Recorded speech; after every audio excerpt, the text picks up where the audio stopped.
Act 3, Scene 1, Rome, before and inside the Capitol.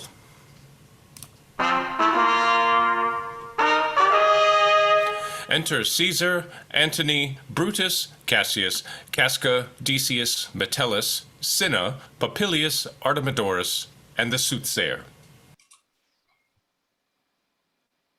The Ides of March are come. Aye, Caesar, but not gone. Hail, Caesar! Read this schedule. Trebonius doth desire you to o'erread at your best leisure this his humble suit. Oh, Caesar, read mine first, for mine's a suit that touches Caesar nearer. Read it, great Caesar. What touches us ourself shall be last served. Delay not, Caesar. Read it instantly. What, is the fellow mad? Sirrah, give place. What, urge you your petitions in the street? Come to the Capitol. I wish your enterprise today may thrive. What enterprise, Popilius? Fare you well. What said Popilius, Lena? He wished today our enterprise might thrive. I fear our purpose is discovered. Look how he makes to Caesar, mark him. Casca, be sudden, for we fear prevention. Brutus, what shall be done? If this be known, Cassius or Caesar never shall turn back, for I will slay myself. Just be constant. Popilius, Lena, speaks not of our purposes, for look, he smiles, and Caesar doth not change. Trebonius knows his time, for look you, Brutus, he draws Mark Antony out of the way. Where is Metellus Cimber? Let him go and presently prefer his suit to Caesar. He is addressed. Press near and second him. Casca, you are the first that rears your hand.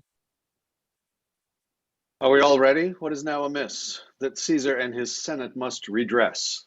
Most high, most mighty, and most puissant Caesar, Metellus Cimber throws before thy seat an humble heart. I must prevent thee, Cimber. These couchings and these lowly courtesies might fire the blood of ordinary men and turn preordinance and first decree into the law of children. Be not fond to think that Caesar bears such rebel blood that will be thawed from the true quality with that which melteth fools. I mean sweet words, low crooked courtesies, and base spaniel fawning. Thy brother by decree is banished. If thou dost bend and pray and fawn for him, I spurn thee like a cur out of my way. No, Caesar doth not wrong, nor without cause will he be satisfied.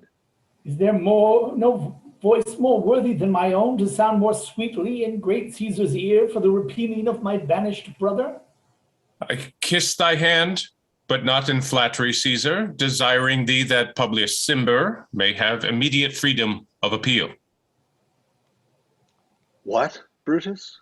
Pardon, Caesar, pardon. As low as to the foot does Cassius fall to beg enfranchisement for Publius Cimber. I could be well moved if I were as you. If I could pray to move, prayers would move me. But I am constant as the northern star, of whose true fixed and resting quality there is no fellow in the firmament. The skies are painted with unnumbered sparks. They are all fire, and every one doth shine. But there's but one in all doth hold his place. So in the world 'tis furnished well with men, and men are flesh and blood and apprehensive. Yet in the number I do know but one, that unassailable holds on his rank, unshaked of motion.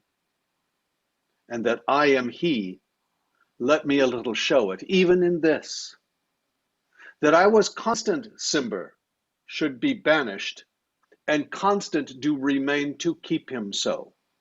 Oh, Caesar. Hence, wilt thou lift up Olympus? Great Caesar! Doth not Brutus bootless kneel? Speak, hands for me!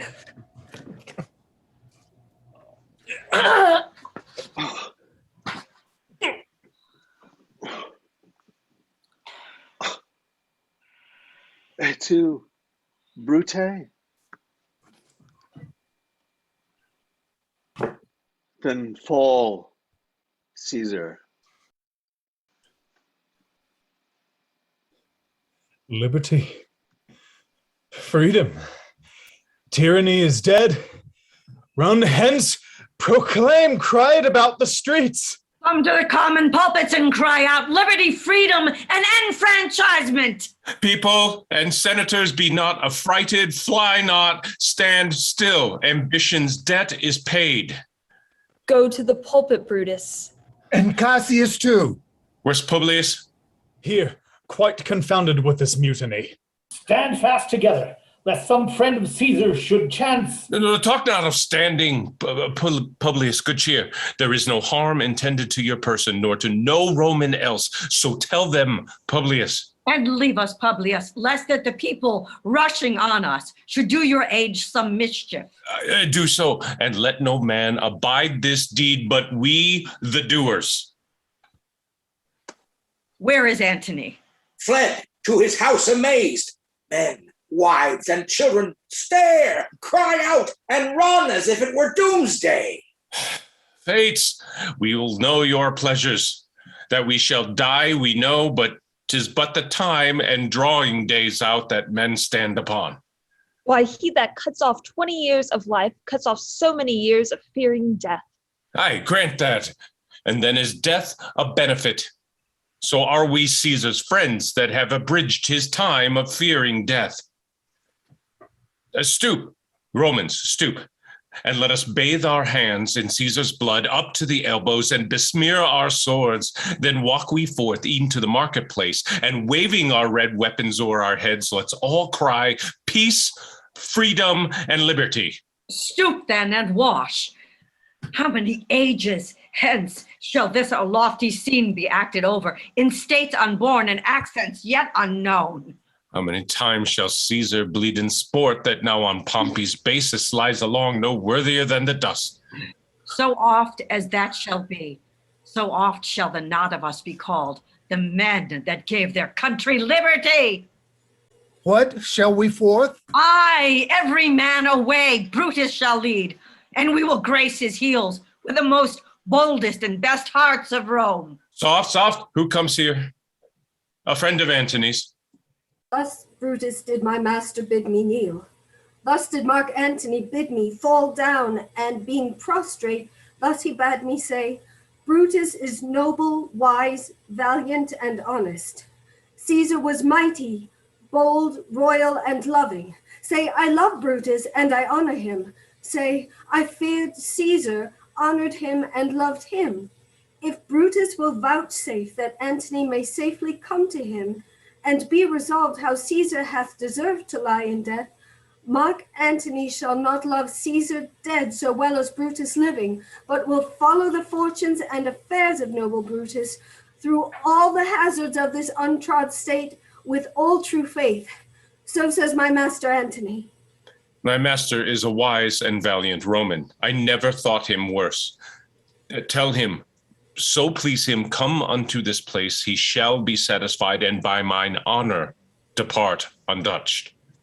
I'll fetch him presently. I know we shall have him well to friend.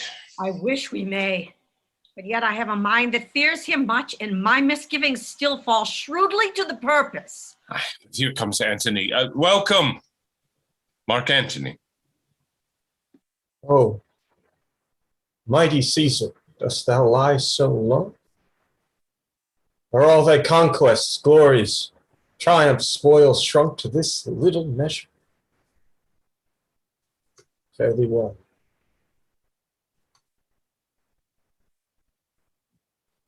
I know not, gentlemen, what you intend. Who else must be let blood? Who else is rank? If I myself, there is no hour so fit as Caesar's death's hour, nor is no instrument of half that worth as those your swords made rich with the most noble blood of all this world. I do beseech you, if you bear me hard, now, whilst your purpled hands do reek and smoke, fulfill your pleasure. live 1,000 years, I shall not find myself so apt to die. No place will please me so, no mean of death as here by Caesar, and by you cut off, the choice and master spirits of this age. Antony, beg not your death of us. Though now we must appear bloody and cruel, and by our hands, and this our present act you see we do, yet see you but our hands, and this the bleeding business they have done. Our hearts you see not, they are pitiful, and pity to the general wrong of Rome, as fire drives out fire, so pity, hath done this deed on Caesar. For your part, to you our swords have leaden points, Mark Antony. Our arms in strength of malice, and our hearts of brother's temper do receive you in with all kind love, good thoughts, and reverence. Your voice shall be as strong as any man's in the disposing of new dignities.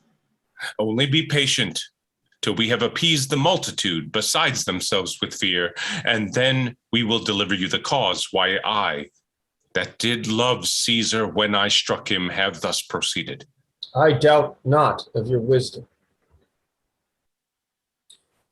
Let each man render me his bloody hand. First, Marcus Brutus, will I shake with you. Next, Gaius Cassius, do I take your hand? Now, Decius Brutus, yours. Now yours, Metellus. Yours, Cinna. And my valiant Casca, yours. Though last, not least in love, yours, good Trebonus. Gentlemen all, alas, what shall I say? My credit now stands on such slippery ground that one of two bad ways you must conceit me, either a coward or a flatterer. But I did love Caesar, oh, 'tis true. If then thy spirit look upon us now, shall it not grieve thee dearer than thy death to see thy Antony making his peace, shaking the bloody fingers of thy foes, most noble in the presence of thy corpse? Had I as many eyes as thou hast wounds, weeping as fast as they stream forth thy blood, it would become me better than to close in terms of friendship with thine enemies. Pardon me, Julius. Here wast thou, bade brave heart, here didst thou fall, and here thy hunters stand, signed in thy spoil and crimsoned in thy lethe. O world, thou wast the force to this heart, and this indeed, O world, the heart of thee. How like a deer strucken by many princes dost thou here lie. Mark Antony. Pardon me, Caius Cassius. The enemies of Caesar shall say this. Then, in a friend, it is cold modesty. I blame you not for praising Caesar so, but what compact mean have you to have with us? Will you be pricked in number of our friends, or shall we on and not depend on you? Therefore I took your hands, but was indeed swayed from the point by looking down on Caesar. Friends, am I with you all and love you all, upon this hope that you shall give me reasons why and wherein Caesar was dangerous. Or else were this a savage spectacle. Our reasons are so full of good regard that were you Antony, the son of Caesar, you should be satisfied. That's all I seek, and am, moreover, suitor that I may produce his body to the marketplace, and in the pulpit, as becomes a friend, speak in the order of his funeral. You shall, Mark Antony. Brutus, a word with you. You know not what you do. Do not consent that Antony speak in his funeral. Know you how much the people may be moved by that which he will utter? And by your pardon, I will myself into the pulpit first and show the reason of our Caesar's death. What Antony shall speak, I will protest he speaks by leave and permission, and that we are contented Caesar shall have all true rights and lawful ceremonies. Shall advantage us more than do us wrong? I know not what may fall. I like it not. Mark Antony, here, take you Caesar's body. You shall not in your funeral speech blame us, but speak all good you can devise of Caesar, and say you do it by our permission. Else shall you not have any hand at all about his funeral. And you shall speak in the same pulpit whereto I am going after my speech is ended. Be it so. I do desire no more. Prepare the body then, and follow us.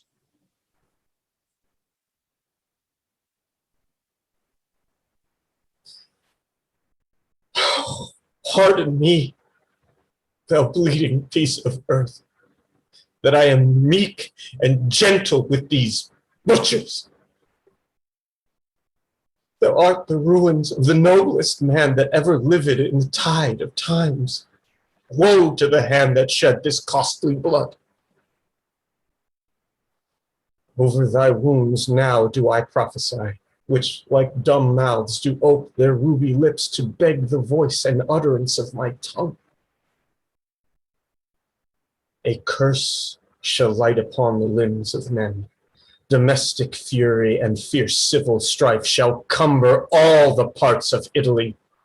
Blood and destruction shall be so in use, and dreadful objects so familiar, that mothers shall but smile when they behold their infants quartered with the hands of war. All pity choked with custom of fell deeds, and Caesar's spirit ranging for revenge, with IT by his side come hot from hell, shall in these confines with a monarch's voice cry havoc! And let slip the dogs of war, that this foul deed shall smell above the earth, with carrion men groaning for burial. You serve Octavius Caesar, do you not? I do, Mark Antony. Caesar did right for him to come to Rome. He did receive his letters and is coming, and bid me to say to you by word of mouth, Caesar! Thy heart is big. Get thee apart and weep. Passion, I see, is catching for mine eyes, seeing those beads of sorrow stand in thine, began to whine. Is thy master coming? He lies tonight within 7 leagues of Rome. Post back with speed and tell him what hath chanced. Here is a mourning Rome, a dangerous Rome, no Rome of safety for Octavius yet. Hie hence and tell him so. Yet, stay a while. Thou shalt not back till I have borne this corpse into the marketplace. There shall I try, in my oration, how the people take the cruel issue of these bloody men, according to the which thou shalt discourse to young Octavius of the state of things. Lend me your hand.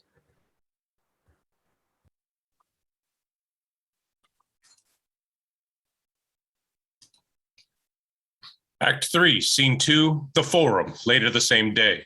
Enter Brutus and Cassius with the plebeians. We will be satisfied. Let us be satisfied. Then follow me and give me audience friends. Cassius, go you into the other street and part the numbers. Those that will hear me speak, let them stay here. Those that will follow Cassius, go with him. And public reasons shall be rendered of Caesar's death. I will hear Brutus speak. I will hear this and compare the reasons, when severally we will hear them rendered. The noble Brutus is ascended. Silence. Be patient till the last. Romans, countrymen, and lovers, hear me for my cause and be silent, that you may hear. Believe me for mine honor, and have respect to mine honor, that you may believe. Censure me in your wisdom, and awake your senses, that you may the better judge. If there be any in this assembly, any dear friend of Caesar's, to him I say that Brutus' love to Caesar was no less than his. If then that friend demand why Brutus rose against Caesar, this is my answer, not that I love Caesar less, but that I love Rome more. Had you rather Caesar were living and die all slaves, than that Caesar were dead to live all free men? As Caesar loved me, I weep for him. As he was fortunate, I rejoice at it. As he was valiant, I honor him. But as he was ambitious, I slew him. There is tears for his love, joy for his fortune, honor for his valor, and death for his ambition. For who is here so base that would be a bondman, if any speak? For him I have offended. Who is here so rude that would not be a Roman, if any speak? For him have I offended. Who is here so vile that will not love his country? If any speak, for him have I offended. I pause for a reply. None, Brutus, none. Then none have I offended. I have done no more to Caesar than you shall do to Brutus. The question of his death is enrolled in the Capitol, his glory not extenuated wherein he was worthy, nor his offenses enforced for which he suffered death. And here comes his body, mourned by Mark Antony, who, though he had no hand in his death, shall receive the benefit of his dying, a place in the commonwealth, as which of you shall not? With this, I depart, that as I slew my best lover for the good of Rome, I have the same dagger for myself when it shall please my country to need my death.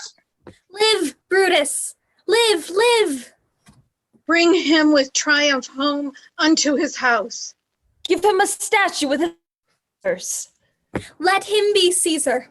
Caesar's better parts shall be crowned in Brutus. We'll bring him to his house with shouts and clamors. My countrymen. Peace! Brutus, speak. Peace, ho! Good countrymen, let me depart alone. And for my sake, stay here with Antony. Do grace to Caesar's corpse and grace his speech, tending to Caesar's glories, which Mark Antony, by our permission, is allowed to make. I do entreat you, not a man depart, save I alone, till Antony have spoke. Stay, ho, and let us hear Mark Antony. Let him go up into the public chair. We'll hear him. Noble, up. For Brutus' sake, I am beholden to you. What does he say of Brutus? He says for Brutus' sake, he finds himself beholding to us all. 'Twere best he speak no harm of Brutus here. This Caesar was a tyrant. Nay, that's certain. We are blessed that Rome is rid of him. Peace, let us hear what Antony can say. You gentle Romans. Peace, oh, let us hear him. Friends, Romans, country, lend me your ears. I come to bury Caesar, not to praise him. The evil that men do lives after them. The good is oft interred with their bones. So let it be with Caesar. The noble Brutus hath told you Caesar was ambitious. If it were so, it was a grievous fault, and grievously hath Caesar answered. Here, under leave of Brutus and the rest, for Brutus is an honorable man. So are they all honorable men. Come I to speak in Caesar's funeral.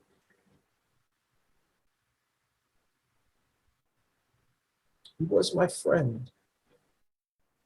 faithful and just to me.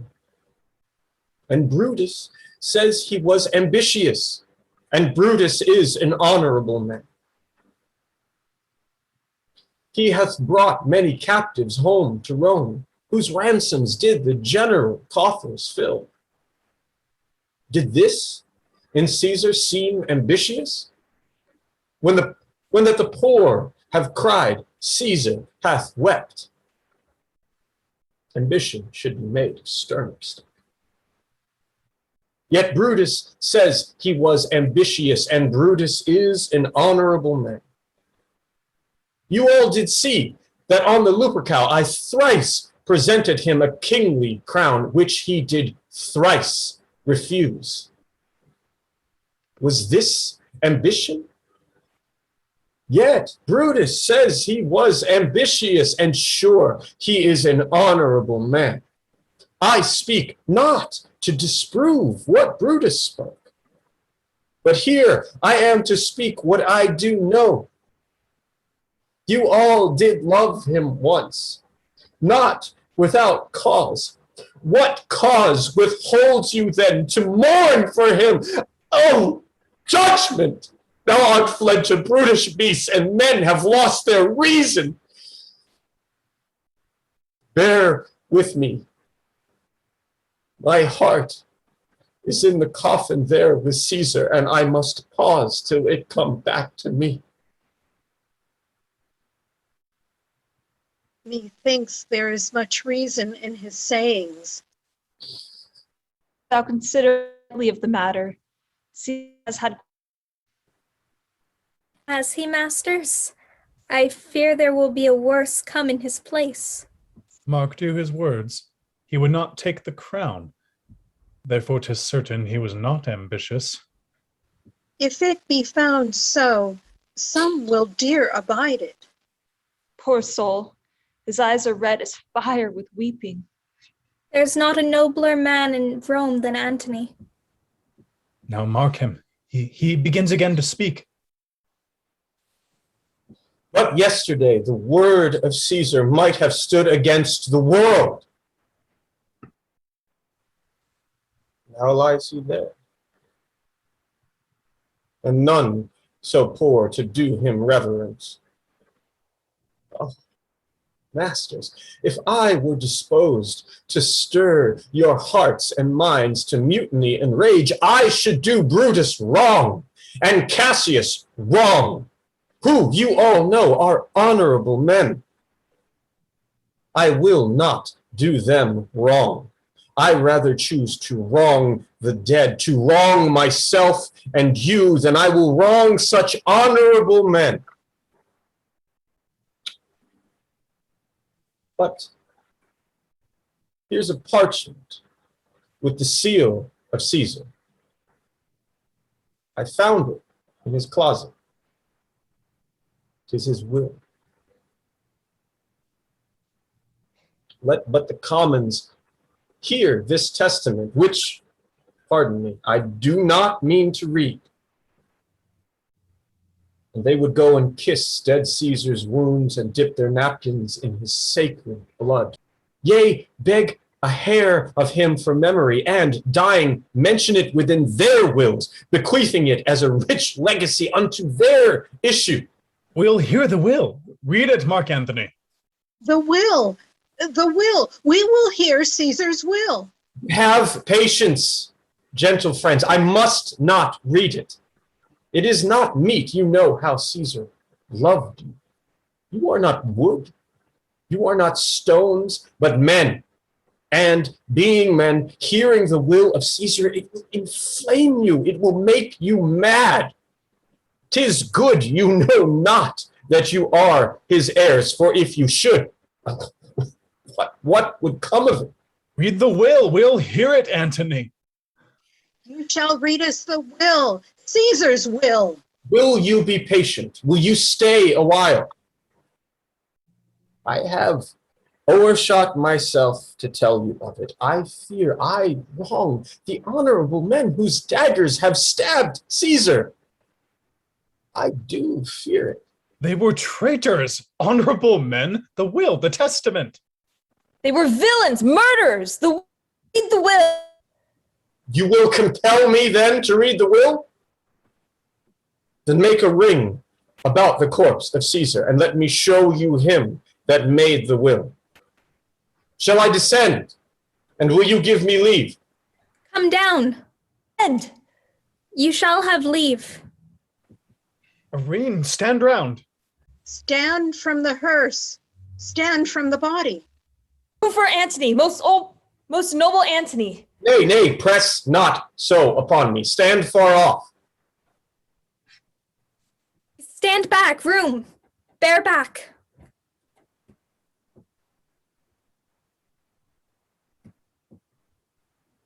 If you have tears, prepare to shed them now. You all do know this mantle. I remember the first time ever Caesar put it on.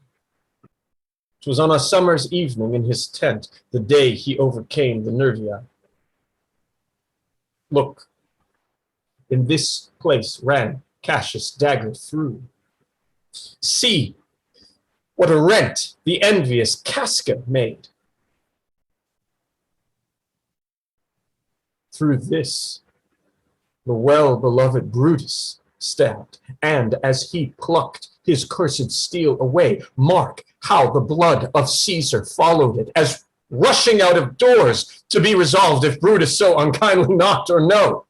For Brutus, as you know, was Caesar's angel. Judge, oh, you gods, how dearly Caesar loved him. This was the most unkindest cut of all. For when the noble Caesar saw him stabbed, ingratitude, more strong than traitors' arms, quite vanquished him. Then burst his mighty heart, and in his mantle muffling up his face, even at the base of Pompey's statue, which all the while ran blood, great Caesar fell. Oh, what a fall was there, my country. Then I and you and all of us fell down, whilst bloody treason flourished over us. Oh, now you weep, and I perceive you feel the dint of pity. These are gracious drops. Kind souls, what weep you when you but behold our Caesar's vesture wounded? Look you here. Here is himself marred, as you see, with traitors. Oh, piteous spectacle. Oh, noble Caesar. Oh, woeful day. Oh, traitors, villains.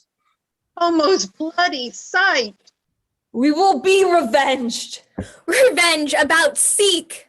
Burn, fire, kill. Slay, let not a traitor live. Stay, countrymen. Peace there. Here the noble Antony. We'll follow him. We'll die with him. Good friends, sweet friends, let me not stir you up to such a sudden flood of mutiny. They that have done this deed are honorable. What private griefs they have, alas, I know not, that made them do it. They are wise and honorable, and will no doubt with reasons answer you. I come not, friends, to steal away your hearts. I am no orator, as Brutus is, but, as you know me all, a plain, blunt man, that love my friend, and that they know full well that gave me public leave to speak of him. For I have neither wit, nor words, nor worth, action, nor utterance, nor the power of speech to stir men's blood. I only speak right on. I tell you that which you yourselves do know, show you sweet Caesar's wounds, poor dumb mouths, and bid them speak for me. But I, Brutus, and Brutus, Antony, there were an Antony would ruffle up your spirits and put a tongue in every wound of Caesar that should move the stones of Rome to rise and mutiny. We'll mutiny. We'll burn the house of Brutus. Away then. Come, seek the conspirators. Yet hear me, countrymen, yet hear me speak. Peace, ho, hear Antony, most noble Antony. Why, friends, you go to do you know not what? Wherein hath Caesar thus deserved your loves? Alas, you know not. I must tell you then. You have forgot the will I told you of. Most true. The will. Let's stay and hear the will. Here is the will. And under Caesar's great seal, to every Roman citizen, to every several man, he gives 75 drachmas. Most noble Caesar, avenge his death. Oh, royal Caesar! Hear me with patience. So, Moreover, he hath left you all his walks, his private arbors, and new planted orchards on this side Tiber. He hath left them you and to your heirs forever. Common pleasures to walk abroad and recreate yourselves. Here was a Caesar. When comes such another? Never, never. Come, away, away. We'll burn his body in the holy place, and with the brands fire the traitors' houses. Take up the body. Go fetch fire. Pluck down benches. Pluck down forms, windows, anything. Now let it work. Mischief thou art afoot. Take thou what course thou wilt. Sir, Come now, fellow. Sir Octavius has already come to Rome. Where is he? He and Lepidus are at Caesar's house. Thither will I straight to visit him. He comes upon a wish. Fortune is merry, and in this mood will give us anything. I heard him say Brutus and Cassius are rid like madmen through the gates of Rome. Belike they had some notice of the people, how I had moved them. Bring me to Octavius.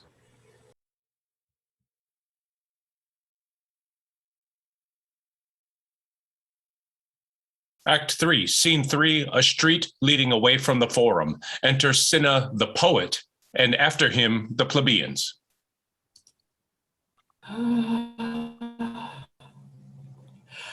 I dreamt tonight that I did feast with Caesar, and things unluckily charge my fantasy. I have no will to wander forth of doors, yet something leads me forth. What is your name? Where are you going? Where do you dwell? Are you a married man or a bachelor? Answer, man, directly. Aye, and briefly. Aye, and wisely. Aye, and truly you were best. What is my name? Whither am I going? Where do I dwell? Am I a married man or a bachelor? Then to answer every man directly and briefly, wisest and truly, wisely I say, I am a bachelor. That is to say they are fools that marry. You'll give me a bang for that, I fear. Proceed directly. Directly, I am going to Caesar's funeral. As a friend or an enemy? As a friend. That matters, answer directly. For your dwelling, briefly. Briefly, I dwell by the capital. Your name, sir, truly? Truly, my name is Cinna. Tear him to pieces. He's a conspirator. I am Cinna the poet. I am Cinna the poet. Tear him for his bad verses. Tear him for his bad verses. I am not Cinna the conspirator. It is no matter. His name's Cinna. Pluck but his name out of his heart and turn him going. Tear him, tear him. Come, brands, ho, firebrands. To Brutus, to Cassius, burn all. Some to Decius' house, some to Casca, some to Ligarius. Away, go!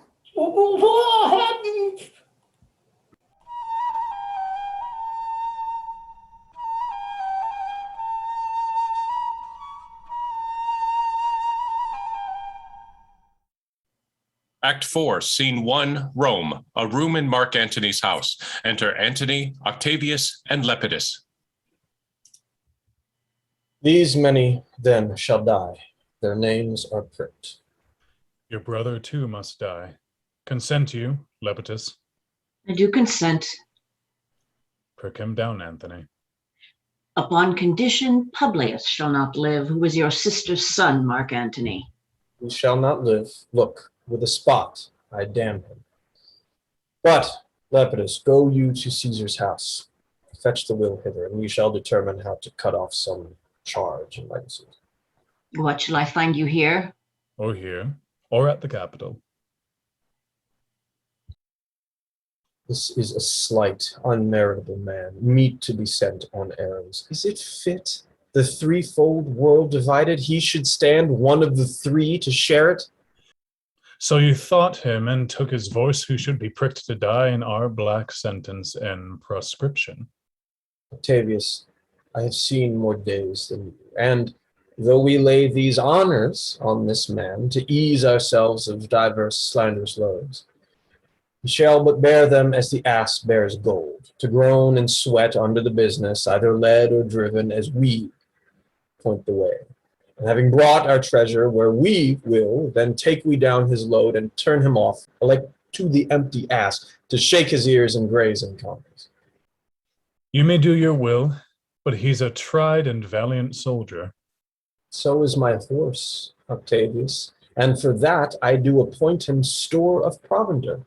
It is a creature that I teach to fight, to whine, to stop, to run directly on, his corporal motion governed by my spirit. And, in some taste, is Lepidus but so. He must be taught and trained and bid go forth. A barren, spirited fellow, one that feeds on objects, arts, and imitations which, out of use by and staled by other men, begin his fashion. Do not talk of him but as a property. Now, Octavius, listen great things. Brutus and Cassius are levying powers. We must straight make head.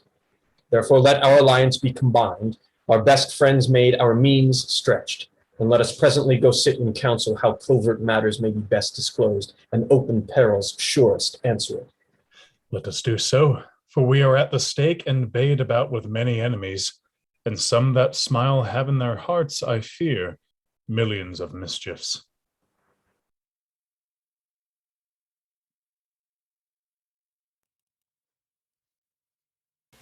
Act 4, Scene 2, a military camp near Sardis.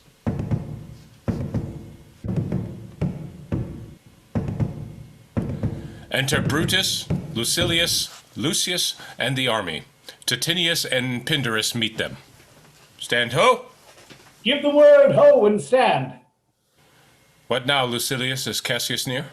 He is at hand, and Pindarus is come to do you salutation from his master. He greets me well. Your master, Pindarus, in his own charge or by ill officers, hath given me some worthy cause to wish things done, undone. But if he be at hand, I shall be satisfied. I do not doubt, but that my noble master here, so he is, full of regard and honor. He is not doubted. A word, Lucilius?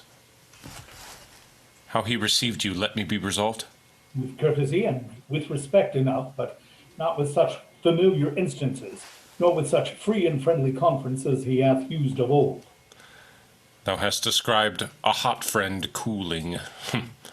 Ever note, Lucilius, when love begins to sicken and decay, it useth an enforced ceremony. There are no tricks in plain and simple faith, but hollow men, like horses hot at hand, make gallant show and promise of their mettle. But when they should endure the bloody spur, they fall their crests, and like deceitful jades, sink in the trial. Comes his army on? They mean this night in Sardis to be quartered. The greater part, the horse and general, are come with Cassius. Hark, he's arrived. March gently on to meet him. Stand ho. Stand up. Speak the word along. Stand. Stand. Stand. Most noble brother, you have done me wrong. Well, judge me, you gods. Wrong I mine enemies? And if not so, how should I wrong a brother? Brutus, this sober form of yours hides wrongs, and when you do them... Cassius, be content. Speak your grief softly. I do know you well. Before the eyes of both our armies here, which should perceive nothing but love from us, let us not wrangle. Bid them move away.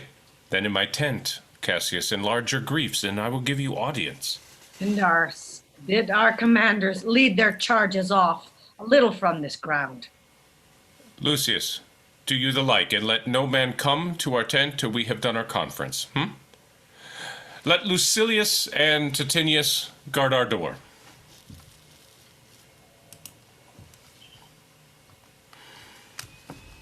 That you have wronged me doth appear in this. You have condemned and noted Lucius Tella for taking bribes here of the Sardians, wherein my letters praying on his side because I knew the man was slighted off. You wronged yourself to write in such a case. In such a time as this, it is not meet that every offense should bear his comment. Let me tell you, Cassius, you yourself are much condemned to have an itching palm, to sell your mart, your offices for gold to undeservers. I, an itching palm? You know that you are Brutus that speaks this, or by the gods, this speech were else your last. The name of Cassius honors this corruption, and chastisement doth therefore hide his head. Chastisement? Remember March, the Ides of March, remember? Did not great Julius bleed for justice' sake? What villain touched his body that is sab, and not for justice? What, shall one of us that struck the foremost man of all the world but for supporting robbers, shall we now contaminate our fingers with base bribes and sell the mighty space of our large honors for so much trash as may be grasped thus, I'd rather be a dog and bathe the moon than such a Roman. Brutus, bait me not, I'll not endure it. You forget yourself to hedge me in. I am a soldier. I, older in practice, abler than yourself to make... Oh, go to! You are not, Cassius. I am. I say you are not. Urge me no further, I shall forget myself. Have mind upon your health. Tempt me no further. Away, slight man. It's possible. You don't hear me, for I will speak. Must I give way and room to your rash choler? Shall I be frighted when a madman stares? Oh, you gods, must I endure all this? All this, aye, more. Fret to your proud heart break. Go show your slaves how choleric you are and make your bondmen tremble.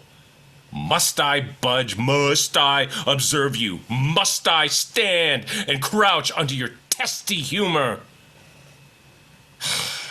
By the gods, you shall digest the venom of your spleen, though it do split you. For from this day forth, I'll use you for my mirth, yea, for my laughter when you are waspish. Is it come to this? You say you are a better soldier? Let it appear so. Make your vaunting true, and it shall please me well. For mine own part, I shall be glad to hear of noble men. You wronged me every way. You wronged me, Brutus. I said an elder soldier, not a better. Did I say better? If you did, I care not. When Caesar lived, he durst not thus have moved me. Oh, peace. You durst not so have tempted him. I durst not. No. What, durst not tempt him? For your life, you durst not. Do not presume too much upon my love. I may do that I shall be sorry for. You have done that you should be sorry for. There is no terror, Cassius, in your threats. For I am armed so strong in honesty that they pass by me as the idle wind, which I respect not. Now, I did send to you for certain sums of gold which you denied me, for I can raise no money by vile means. God, by heaven, I had rather coin my heart and drop my blood for drachmas than to wring from the hard hands of peasants their vile trash by any indirection. I did send for you for gold to pay my legions, which you denied me. Was this done like Cassius? Should I have answered Cassius so? Ha!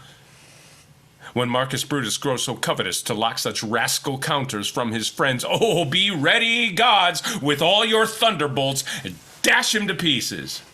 I denied you. You did! I did not. He was but a fool that brought my answer back. Brutus hath bribed my heart. A friend should bear his friend's infirmities, but Brutus makes mine greater than they are.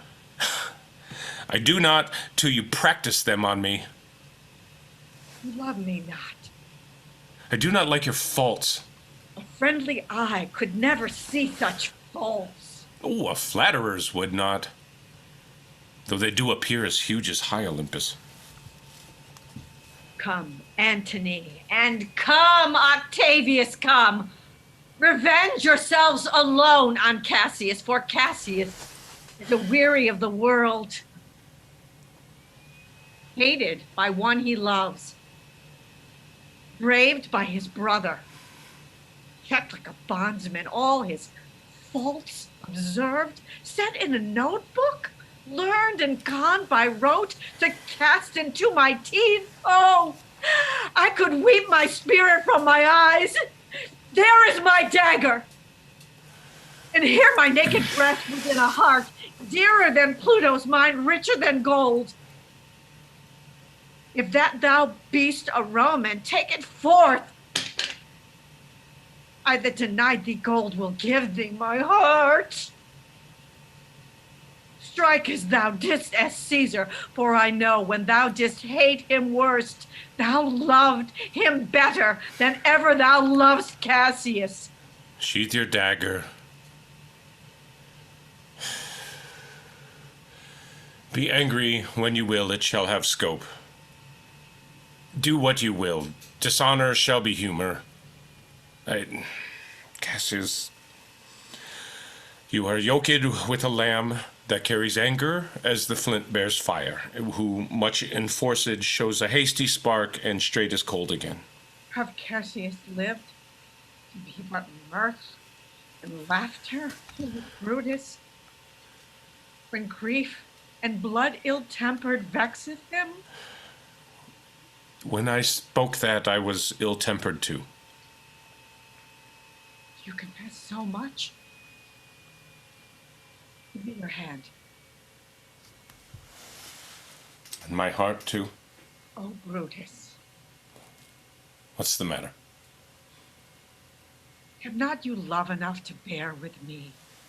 And that rash humor which my mother gave me makes me forget. Yes, Cassius, and from henceforth, when you are over earnest with your Brutus, he'll think your mother chides, and leave you so. Let me go in to see the generals. There is some grudge between them. 'Tis not meet they be alone. You shall not come to that. Nothing but death shall stay me. How now, what's the matter? For shame! You generals, what do you mean? love and be friends as two such men should be, for I have seen more years, I'm sure, than thee. How vilely doth this cynic rhyme! Get you hence, sirrah, saucy fellow, hence. Pair with him, Brutus, 'tis his fashion. I'll know his humor when he knows his time. What should the wars do with these jigging fools? Companion, hence. Away, away, be gone.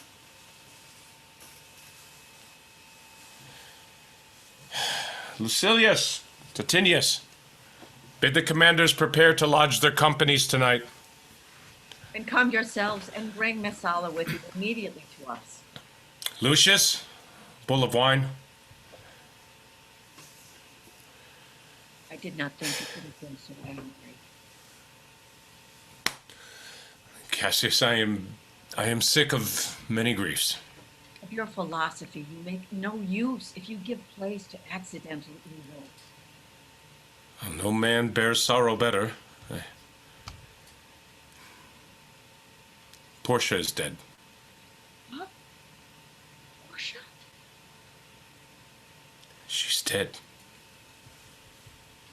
How escaped I killing when I crossed you so? Oh, insupportable and touching loss! Upon what sickness?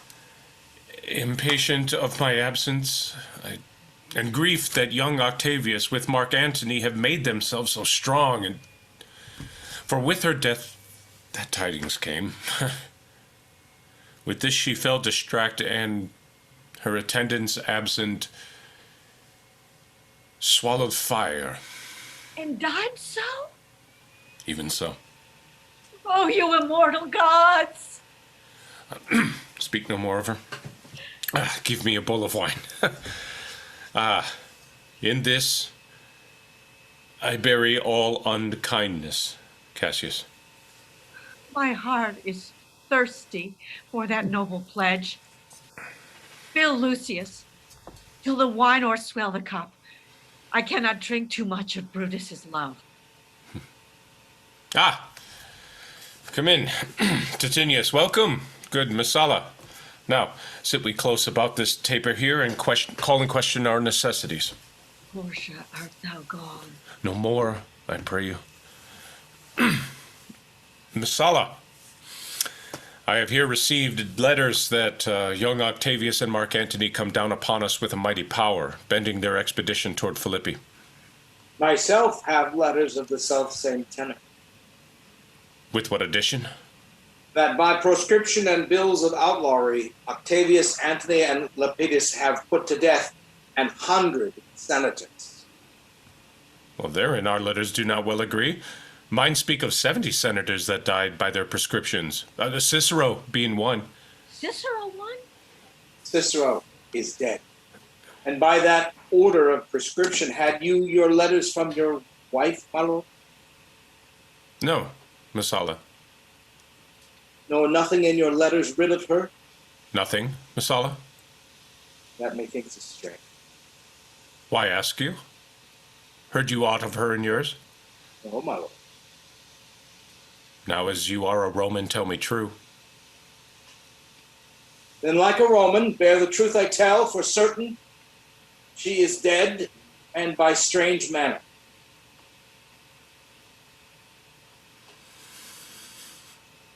My farewell, Portia. We must die, Messala. With meditating that she must die once, I have the patience to endure it now.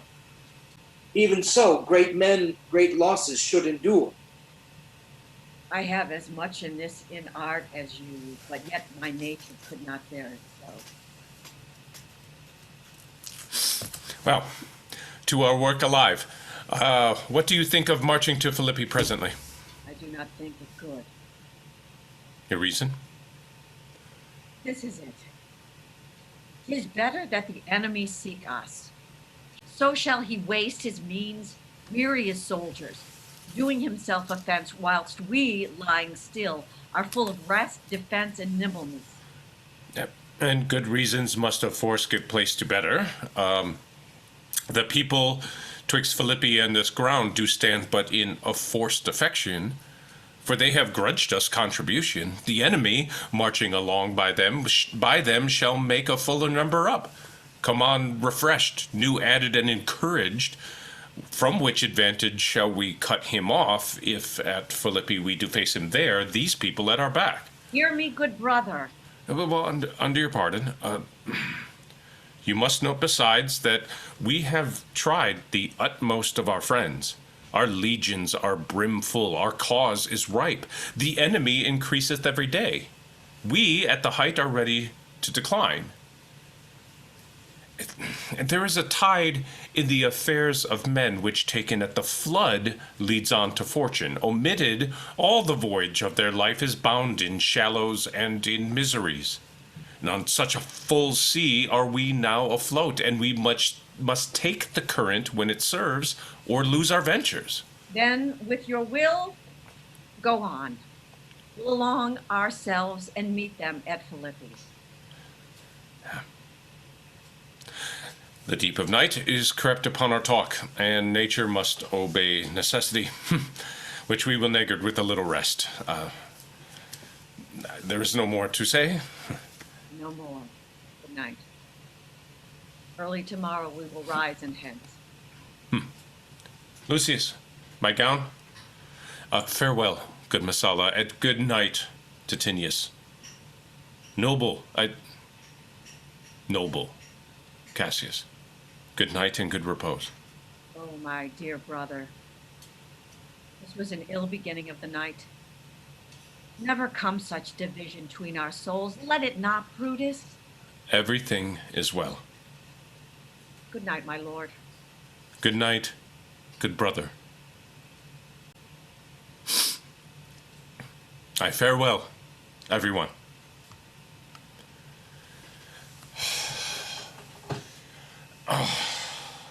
Give me the gown. Where is thy instrument? Here in the tent. What, thou speakst drowsily? Poor knave, I blame thee not, thou art o'erwatched. Call Claudius and some of my other men. I'll have them sleep on cushions in my tent. Varro and Claudius? Oh, my lord. I pray you, sirs, lie in my tent and sleep. It may be I shall raise you by and on business for my brother Cassius. So please you, we will stand and watch your pleasure. I will not have it so. Lie down, good sirs. Maybe I shall otherwise bethink me, Look, Lucius. Here's the book I sought for so. I put it in the pocket of my gown. I was sure your lordship would not give it me. Oh, bear with me, good boy. I am much forgetful. Canst thou hold up thy heavy eyes a while and touch thy instrument a strain or two? Aye, my lord, and it please you. It does, my boy. I trouble thee too much, but thou art willing? It is my duty, sir. I should not urge thy duty past thy might. I know young bloods look for a time of rest. I have slept already, my lord. Well, that was well done. And thou shalt sleep again. I will not hold thee long. If I do live, I will be good to thee.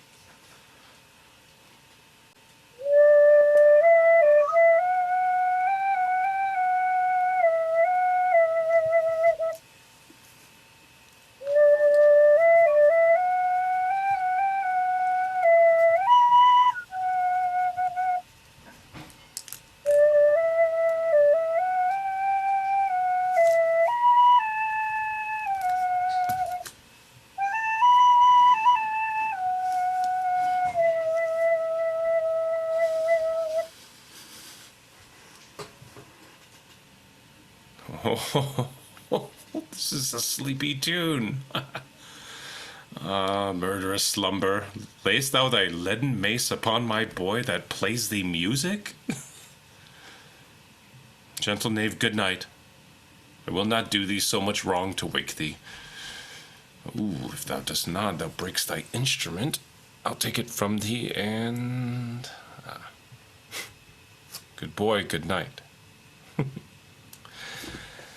Let me see. Let me see. Is not the leaf turned down where I left reading? Ah, yes, here it is, I think. How ill this taper burns. Nah? Who comes here? I think it is the weakness of mine eyes that shapes this monstrous apparition that comes upon me. Art thou anything? Art thou some god, some angel, or some devil that makes my blood cool and my hair to stare? Speak to me what thou art. Thy evil spirit, Brutus. Why comest thou? To tell thee thou shalt see me at Philippi. Well, then I shall see thee again. Aye, at Philippi. Why, I will see thee at Philippi then. Oh, now that I've taken heart, thou vanishest, Ill spirit, I would hold more talk with thee. Boy, Lucius, Vero, Claudius, sirs, awake, Claudius! The strings, my lord, are false. He thinks he's still at his instrument. Lucius, awake! Didst thou dream, Lucius, that thou so criedst out? My lord, I did. My lord, I do not know that I did cry. Well, yes, that thou didst. Didst thou see anything? Nothing, my lord. Sleep again, Lucius.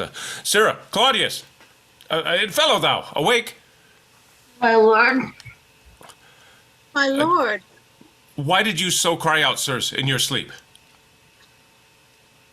Did we, my lord? I saw you anything? No, my lord, I saw nothing. Nor I, my lord. Go, and commend me to my brother Cassius. Bid him set on his powers betimes before, and we will follow. It shall be done, my lord.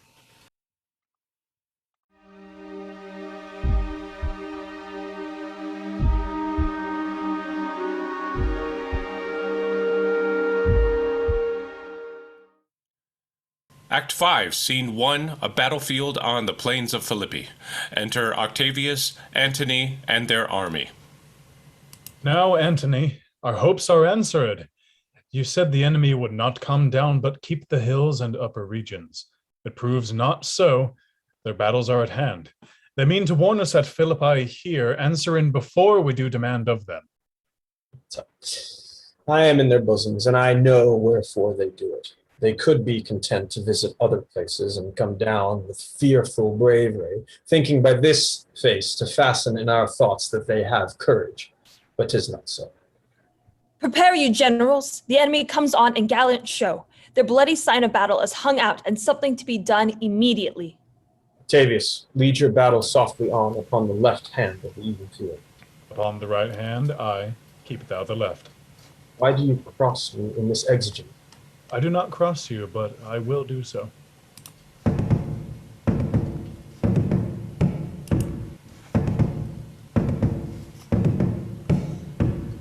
They stand and would have parley.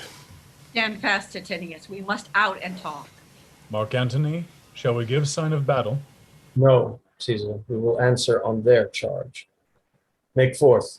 The generals would have some words. Stir not until the signal. Words before blows, is it so, countrymen? Not that we love words better, as you do. Good words are better than bad strokes, Octavius. In your bad strokes, Brutus, you give good words. Witness the hole you made in Caesar's heart, crying, "Long live, hail Caesar!"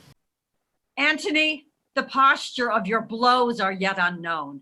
But for your words, they ride the hobble of bees and leave them honeyless. Not stingless, too. Oh, yes, and soundless too, for you have stolen their buzzing, Antony, and very wisely their threat before you sting. Villains, you did not so when your vile daggers hacked one another in the sides of Caesar. You showed your teeth like apes and fawned like hounds and bowed like bondmen kissing Caesar's feet, while damned Casca like a cur behind struck Caesar on the neck. Oh, you flatterers! Flatterers! Now, Brutus, thank yourself.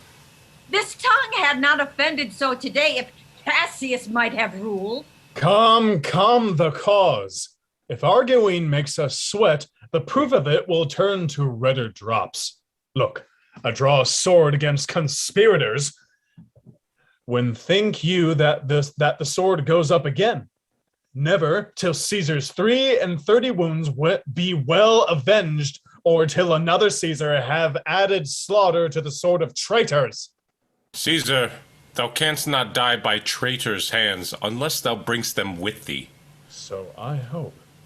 I was not born to die on Brutus's sword. Ha! If thou wert the noblest of thy strain, young man, thou couldst not die more honorable. School boy, worthless of such honor, joined with a masker and a reveler. Old Cassius still. Come, Antony, away. Defiance, traitors, hurl we in your teeth if you dare fight today. Come to the field. If not, when you have stomachs. Why now? Blow wind, swell billow, and swim bark. The storm is up, and all is on the hazard. Oh, Lucilius, hark, a word with you? My lord. Messala, What says my general? Messala, this is my birthday. On this very day was Cassius born. Give me thy hand, Messala. Be thou my witness against my will, as Pompey was. Am I compelled to set upon one battle all our liberties? You know that I held Epicurus strong and his opinion. Now I change my mind and partly credit things that do presage. Coming from Sardis on our former ensign, 2 mighty eagles fell, and there they perched, gorging and feeding on our soldiers' hands. Who to Philippi here consorted us. This morning are we fled away and gone, and in their steeds do ravens, crows, and kites fly o'er our heads and downward look on us as we were sickly prey. Their shadows seem a canopy most fatal, under which our army lies, ready to give up the ghost. Believe not so. I but believe it partly, for I am fresh of spirit and resolved to meet all perils very constantly. Even so, Lucilius.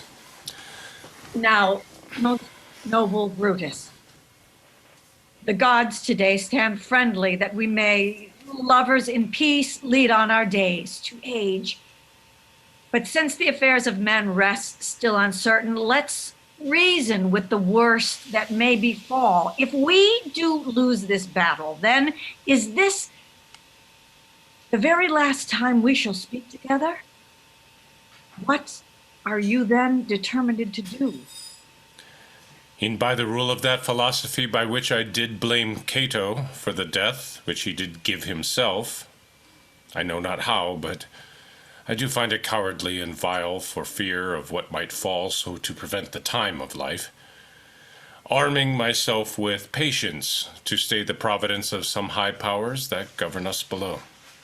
Then, if we lose this battle, you are contented to be led in triumph through the streets of Rome? No, Cassius, no. Think not, thou noble Roman, that ever Brutus will go bound to Rome.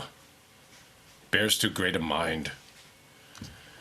But this same day must end the work the Ides of March begun, and whether we shall meet again, I know not. Therefore our everlasting farewell take. Forever and forever farewell, Cassius. If we do meet again, why, we shall smile. And if not, why, then this parting was well made. Forever and forever farewell, Brutus. If we do meet again, we'll smile indeed. If not, 'tis true this parting was well made. Why, then lead on. Ha! That a man might know the end of this day's business ere it come. But it sufficeth that the day will end, and then the end is known. Come, ho, away.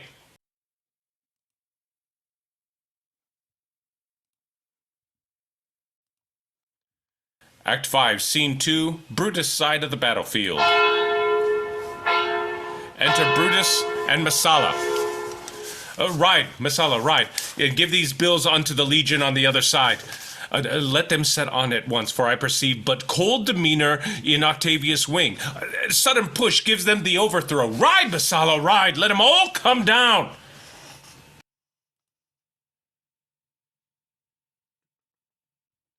Act 5, Scene 3, Cassius' side of the battlefield. Enter Cassius, carrying a standard, and Titinius. Oh, look, Titinius, look, the villains fly. Myself have to mine own turned enemy. This ensign here of mine was turning back. I slew the coward and did take it from him. Oh, Cassius, Brutus gave the word too early, who, having some advantage on Octavius, took it too eagerly. His soldiers fell to spoil, whilst we by Antony are all enclosed. Fly further off, my lord, fly further off. Mark Antony is in your tents, my lord. Fly, therefore, noble Cassius, fly far off. This hill is far enough. Look, Titinius. Are those my tents where I perceive the fire? They are, my lord. Titinius, if thou lovest me, mount thy horse and hide thy spurs in him till he have brought thee up to yonder troops, and here again, that I may rest assured whether yon troops are friendly or enemy. I will be here again, even with a thought. Go, Pindarus, get higher on the hill. My sight was ever thick. Regard Titinius and tell me what thou knowst about the field. This day I breathed first. Time has come around, and where I did begin, there shall I end. My life is run its compass. Sirrah, what news? Oh, my lord. What news? Titinius is enclosed round about, with horsemen that make up him on the spur. Yet he spurs on. Now they are almost on him. Now Titinius, now some lights. Oh, he lights too.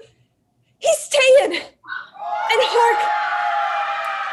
We shout for joy! Come down! Behold no more! Oh, coward that I am to live so long, to see my best friend ta'en before my face! Come hither, Sirrah. In Parthia did I take thee prisoner, and then I swore thee, saving of my life, that whosoever I did bid thee do, thou shouldst attempt it. Come now, keep thine oath. Now be a free man, and with this good sword that ran through Caesar's bowels, search this bosom, stand not to answer. Here, take thou the hilt, and when my face is covered, as it is now, guide thou the sword. Caesar, thou art revenged, even with this sword that killed thee.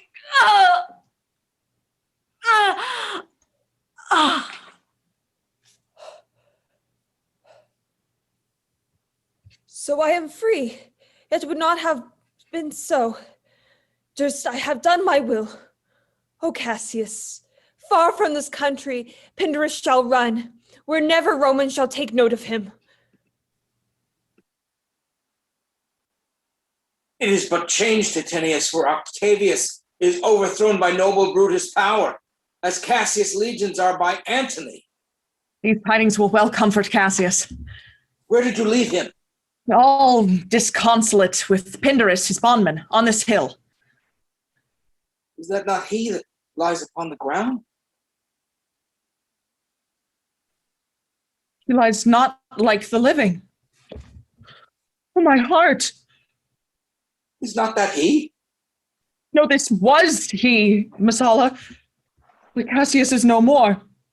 Oh, setting sun, as in thy red rays doth sink to night, so in his red blood Cassius' day is set. The sun of Rome is set. Our day is gone.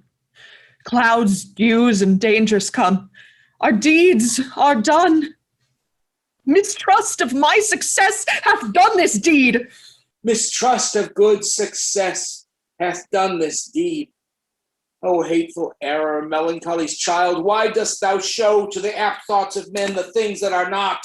O error, soon conceived, thou never comest unto a happy birth, but killst the mother that engendered thee. What? Pindarus! Where art thou, Pindarus? Seek him, Titinius, whilst I go to meet the noble Brutus, thrusting this report into his ears.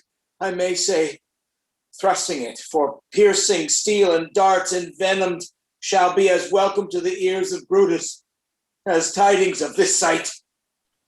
Hie you, Messala, and I will seek for Pindarus the while.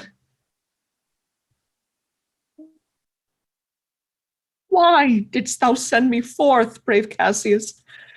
Did I not meet thy friends, and did they not put on my brows this wreath of victory and bid me give it thee? Didst thou not hear their shouts? Alas, thou hast misconstrued everything.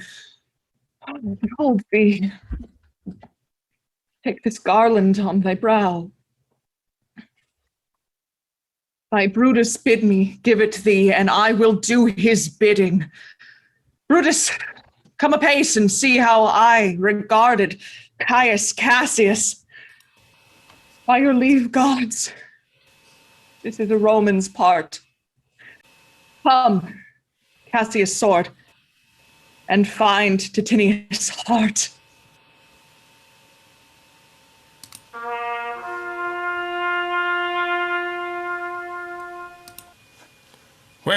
Where, Messala, doth his body lie?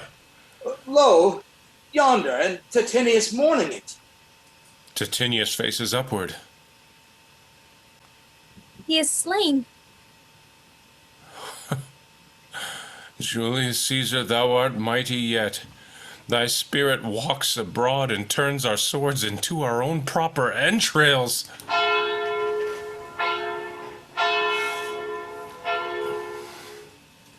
Brave Titinius, look where he have not crowned dead Cassius.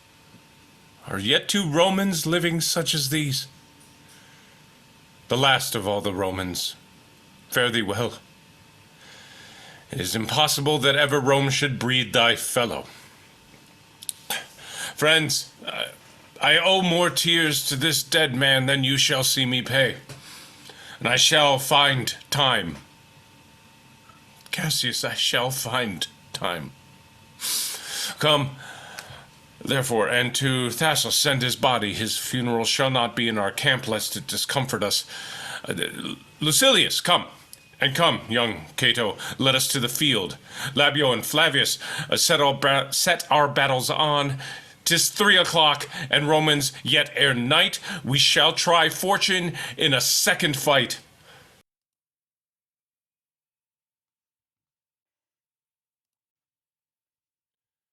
Act 5, Scene 4, another part of the battlefield.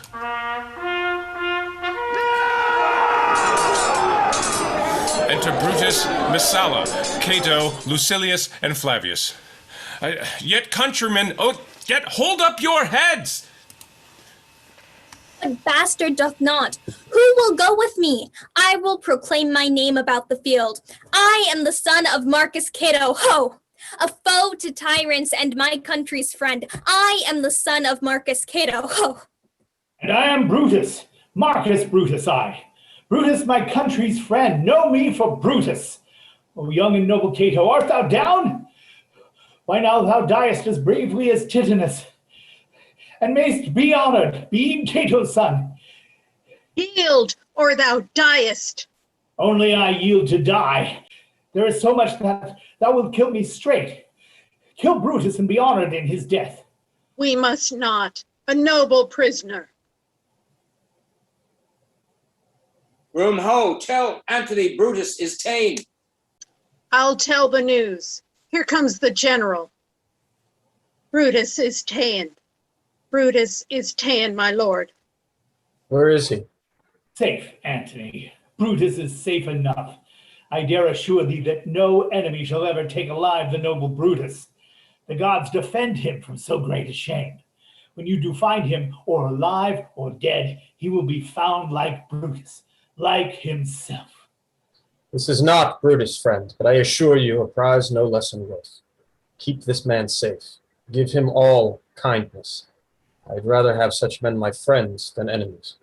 Go on, and see where Brutus be alive or dead, and bring us word unto Octavius' tent how everything is chanced.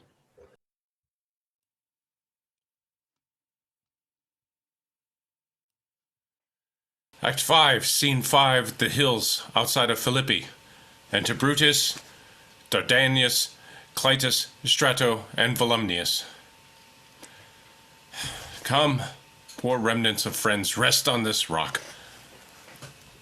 Vitellius showed the torchlight, but, my lord, he came not back. He is or ta'en or slain. Sit thee down, Clytus. Slaying is the word. It is a deed in fashion. Hark thee, Clytus. Aye, my lord. No, not for all the world. Peace, then, no words. I'll rather kill myself. Hark thee, Dardanus. Shall I do such a thing? Dardanus! Oh, Clytus. What request did Brutus make to thee? Kill him, Clytus. Look, he meditates. How is that noble vessel full of grief, that it runs over even at his eyes? Come hither, good Volumnius, a word. What says my lord? Why this, Volumnius, the ghost of Caesar hath appeared to me several times by night, at Sardis once, and this last night here in Philippi fields. I know my hour is come. Not so, my lord. Nay, I am sure it is, Volumnius. Thou seest the world, Volumnius, how it goes? Our enemies have beat us to the pit. It is more worthy to leap in ourselves than tarry till they push us.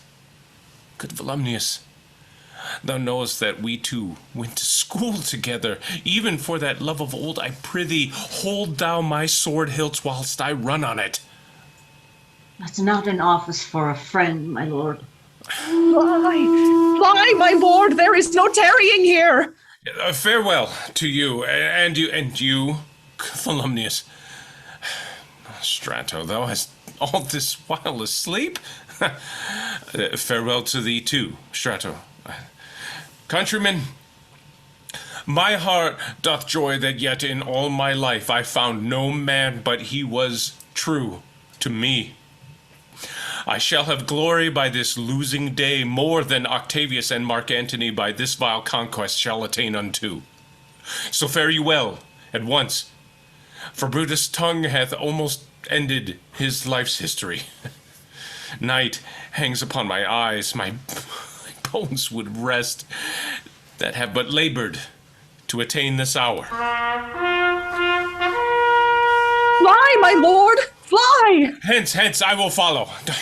I prithee, Strato, stay by the Lord. Thou art a fellow of good respect. Thy life hath had some smatch of honor in it. Hold then my sword, and turn away thy face while I do run upon it. Wilt thou, Strato? Give me your hand first. Fare you well, my lord. Farewell, good Strato. No, Caesar, no. Be still. I killed not thee with half so good a will.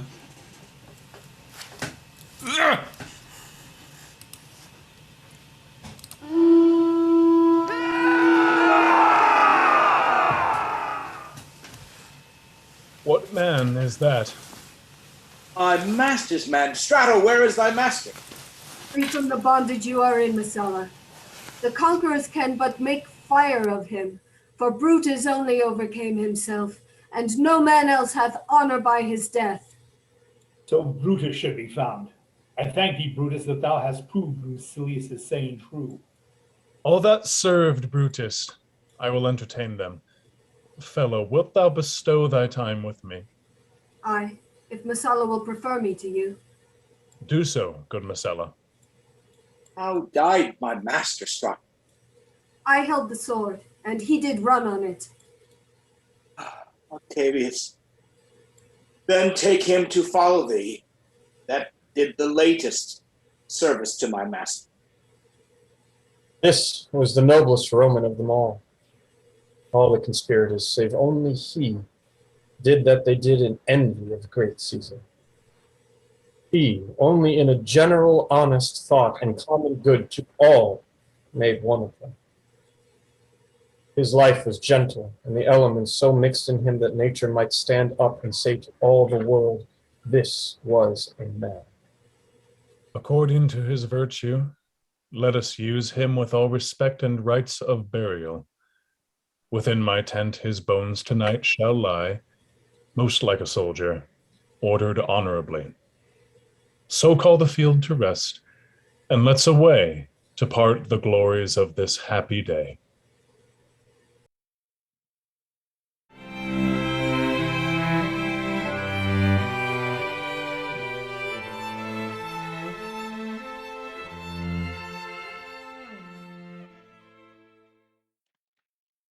We hope you enjoyed our reading of Julius Caesar. Let's welcome back our players. Jason Rennie, Taylor Marr, Elise Ashton, Ron Dorn, Ben Birmingham, Megan Wells, Julie Grossman, Emily Redmond Hall, Dave Demke, John Eddings, Hadley Hulka, Elizabeth Juvenal, Mark Tracy, and I'm Mary Carrig. Please join us next time for Two Gentlemen of Verona.